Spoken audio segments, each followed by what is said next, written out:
আসসালামু আলাইকুম বন্ধুরা, কেমন আছেন? আলহামদুলিল্লাহ আমি ভালো আছি।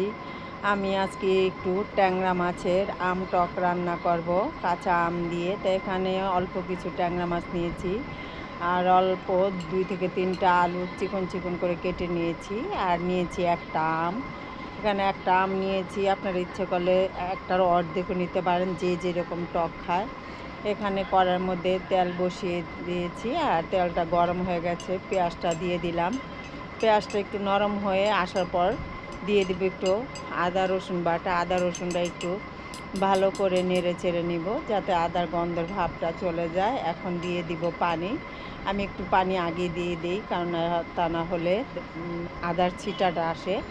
দিয়ে দিলাম মরিচের গুঁড়ো, হলুদের গুঁড়ো, ধনিয়া গুঁড়ো। এখানে একটু মশলা কিন্তু কমই ব্যবহার করব। আর আমার কড়াইটা কিন্তু অনেক নড়াচড়া করতেছে। দিয়ে দিয়েছি স্বাদ অনুযায়ী লবণ।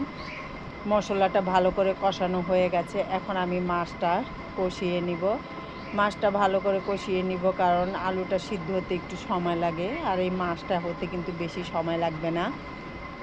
তাই আমি মাছটা কিন্তু কষিয়ে নিই যাতে মশলাটা মাছের ভিতরে ঢুকে। আমি আবার উপরে দিয়ে খাই না।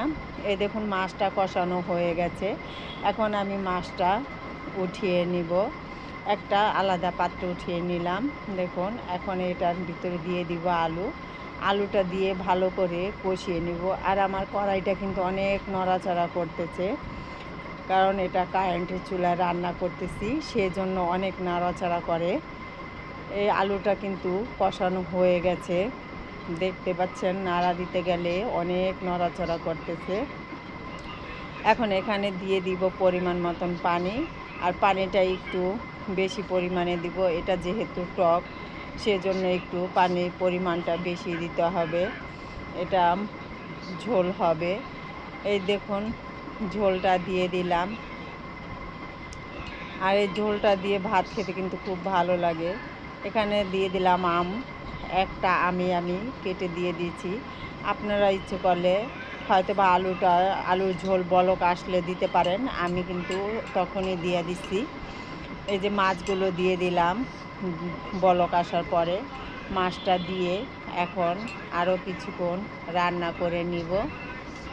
আর আমটা খুব কচি, আমটা মানে গলে গেছে, আমি বয়সটা কিন্তু পরে দিয়েছি। দেখুন আম ঝোলটা কিন্তু হয়ে গেছে, কত সুন্দর দেখাচ্ছে। আর এই টকটা দিয়ে ভাত খেতে কিন্তু খুবই ভালো লাগে। আর মাছটাও কিন্তু ভেজে নেওয়া যায়।